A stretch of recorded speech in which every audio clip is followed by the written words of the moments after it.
Bernardo. Kasama po ang ating SPTA sa pamumuno po ng ating SPTA President Jennifer A. Garrido.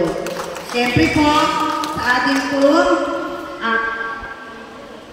puno ng ating paaralan, ang ating pong masipag na punong guro, Ginang Marites A. Torres. Magandang hapon po sa inyo lahat. So bilang pagsimula po, lahat po ay inaanyayahan po tumayo para po sa ating makabayang awit na susundan po ng ating panalangin. Magsitayo po tayo. Nalagi po natin sa akibat, sa agapay, sa mga programa po, lalo na po sa programa ng pagpapabasa. Binibigay ko po sa inyo ang ating maganda at masipag na purong gulo, Ginang Marites A. Torres. Magandang hapon po sa ating lahat or sa ating mga pinagpipitagan ng panahon mula sa ating punong barangay. Kap Rene Bernardo, sa ating mga magawat, sa konseho, sa Siguriang Barangay, magawat Ovid, magawat Pope, magawat Edgar, magawat Ramon. Tumama po ba ako? Ang galing ko na ngayon. Perfect na ako sa anak ko. At sa ating Consi RC Delego, salamat po. Siyempre, sa mga iba po natin kasama sa Sanggunian, magandang hapon po sa atin lahat. At siyempre sa ating bagong pamunuan ng SPTA na sila po ay manunumpa ng kanilang tungkulin. Sa araw ng Setyembre 4. Ay, tama ba? 4. Ba yan? Sa ika-4 po ng Setyembre, malulumpa po ang ating bagong halal na SPTA officers at gusto ko rin po sanang pasalamatan sila dahil po ating ginagamit na silya ngayon. Bagong-bago, kayo po ang unang buena mano na una pa, no? Buena mano po sa kanilang donation. Maraming salamat. Nag-donate po sila ng Mono Blaster. Yung panginupuan po natin ngayon, yung itim na yan. Galing po sa ating SPTA officers. Maraming salamat po, Tres. Maraming salamat po mga Navarino sa ating po mga SPTA officers. Salamat. Siyempre, isa-isayin ko po sila. Baka magtampo po sila sa akin. Bawiin ko po ang joke lang. Okay, sa ating po SPTA President, si Pres Jennifer Garrido, sa ating po Vice President, si Sir Almar S. Anela. Marami po rin po silang ma-memorize. Okay, sa ating, syempre, sa ating Treasurer, si Ana Arnino, sa ating PIO, Ma'am Mary Lucas Guerra, sa ating auditor, si Ma'am Aleli, at sa ating business manager, si Ma'am Teresa Atanasio. Siyempre, mga kasama, ba't nandiyan po kayo mga ma'am? Dito po kayo.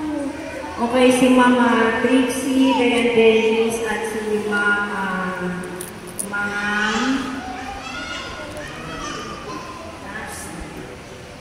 sorry po.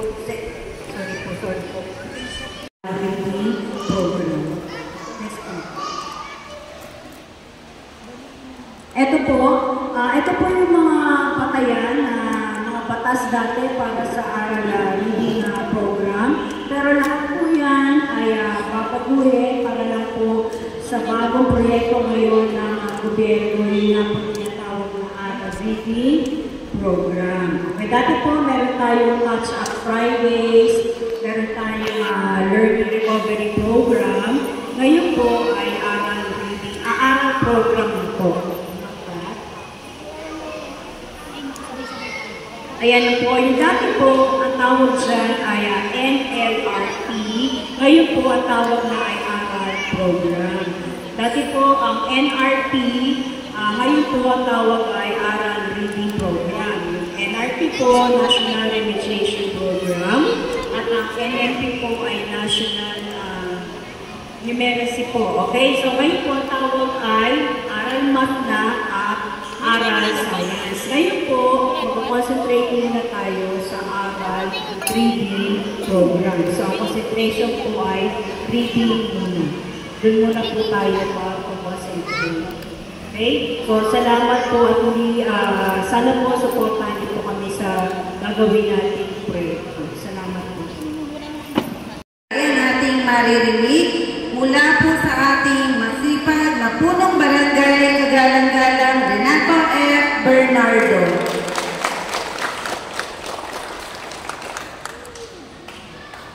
Maraming salamat, ma'am. Pasensya na kayo. Hindi na po kami nakauwi. Kung bakit ganito po suot ko, gawa na nahuli po kami ng aso. Kaya ko content, manggas ko. Yun. Siyempre po, ako po ay taos-pusong nagpapasalamat. Kasama ko ang buo ng ating sanggunian, Kagawad Owi, Kagawad Ruben, Kagawad Luis, Kagawad Ramon, Kagawad Pogi, Kagawad Arsi, Kagawad Boy. Nasa iyo po natin isang magandang hapon. At gawin din po ang pagpapit, siyempre sa pinapakong vlog na sa ating SPPTA sa pag-pauno ng kanilang Pangulo, si Andres Jennifer. Hindi pa po pag-ito sa isa. Pero mga sa ating PTA, sabi ko, hindi pa nanunumpa. Pero meron tayo na upo ang bago. Hindi ko ba? Kaya maraming salamat po. Nakakatuwa naman sa ating bagong Panguloan. At sa akin nga po ay natutuwa rin po kung sa ating mga guro sa kailangan na sipag na pinapakita upang matulungan yung ating mga anak na nabigyan ng maayos na edukasyon. At ito nga po sa araw nito ay ating tinatalakay upang mabigyan pansin yung programa ng ating gobyerno tungkol sa ating reading lesson. At malaking bagay po na ang reading lesson ay nabigyan ng pagkalang pansin upang ating mga bata ay magkaroon ng handaan sa kanilang pag-aaral.